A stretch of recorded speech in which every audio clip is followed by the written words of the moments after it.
Mona Sahlin, vice-premier ministre de la Suède en 1995, en a fait la douloureuse expérience. À l'Expressen, le journaliste Leif Brandström révèle cette année-là dans les colonnes du tabloïd que l'étoile montante du Parti social-démocrate s'est rendue coupable d'une terrible faute.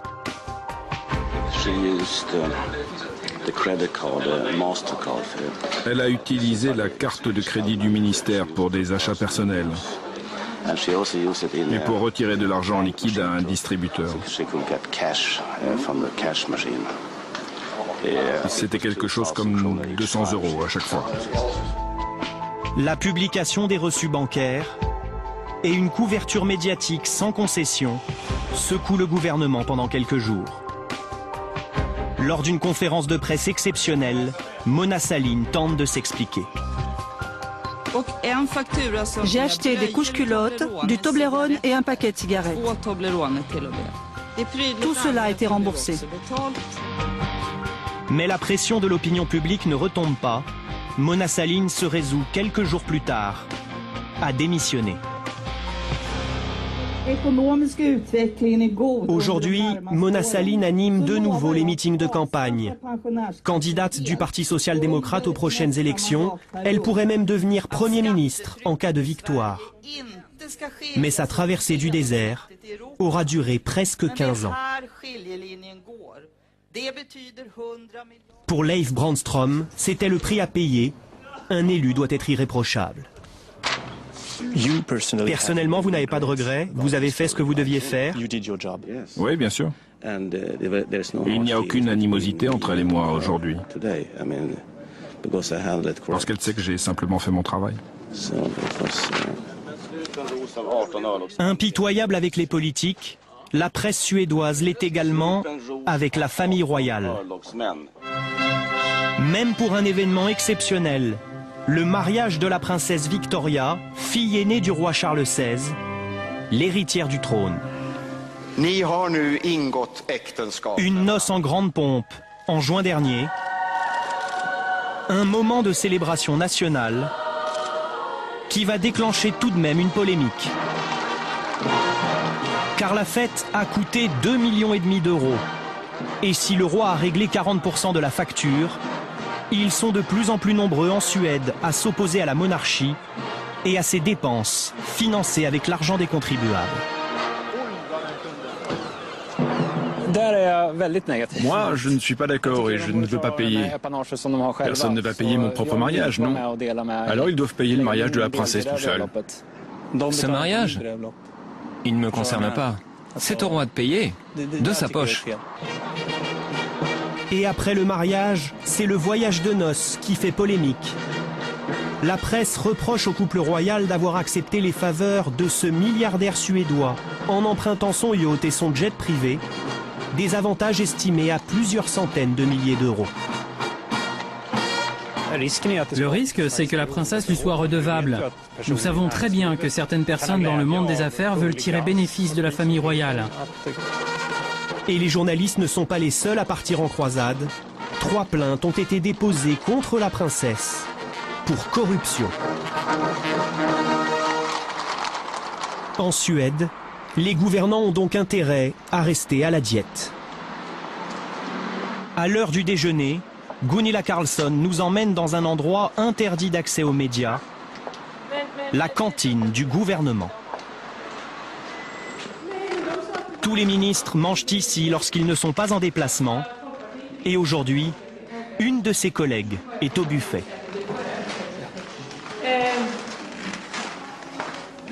Voici notre ministre des Affaires européennes. C'est Brigitte Olsson, une amie de longue date. On a travaillé ensemble au Parlement. Où sommes-nous exactement? C'est la salle à manger des ministres, et seulement des ministres. Et on se sert nous-mêmes ici. Un repas très simple et qui n'est pas gratuit. Donc, cela fonctionne comme cela. Peut-être que je n'ai pas de dette. 6, 7. C'est-à-dire? 7 repas que je n'ai pas encore payés. Et un déjeuner coûte combien? Quelque chose comme 7 €, quelque chose comme ça. Vous savez qu'en France, les ministres ont un chef particulier. Vous ne les enviez pas? C'est la France. Vous adorez la nourriture. Mais aujourd'hui, Gunilla Carlsson est privilégiée. Pour son déjeuner de travail prévu de longue date, elle a droit à une salle à manger particulière avec ses invités. Et si la nourriture est la même qu'à la cantine, il y a tout de même une différence.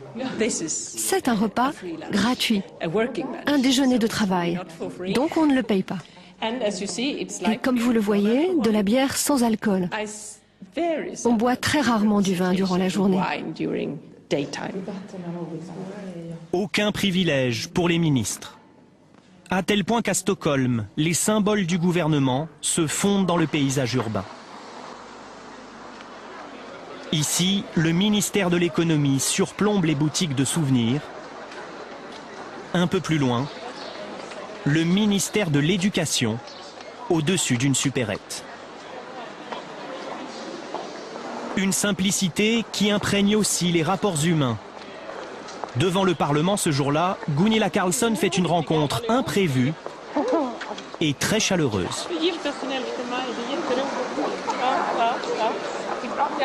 Ça va bien, ça va bien. Passe le bonjour aux autres. Je vous présente Alice. Elle est de gauche, du Parti social-démocrate. C'est une grande adversaire politique. Mais rien de personnel, hein? Elle est très forte sur les questions de justice et de politique intérieure. Et on se connaît depuis très longtemps. Ce climat de confiance, la Suède l'a payé cher à 2 reprises. Olof Palme, Premier ministre, assassiné en 1986 sur ce trottoir de Stockholm. Anna Lindh, ministre des Affaires étrangères, poignardée en 2003 dans ce centre commercial de la capitale. Tous deux se promenaient seuls, sans protection policière. L'assassinat d'Anna Lindh a remis en cause les convictions suédoises, terminé ces images de ministres empruntant les transports en commun pour se déplacer. Dorénavant, les 22 membres du gouvernement, dont Gunilla Carlsson, ont droit à une voiture de fonction pour les grands trajets ou pour rejoindre leur domicile. Une petite révolution.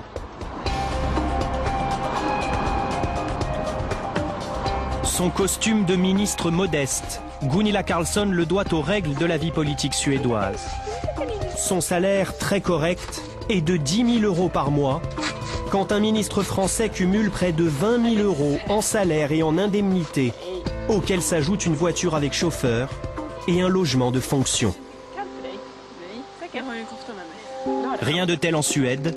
Comme tous les ministres, Gunilla Carlsson loge toujours à ses frais, à son domicile personnel.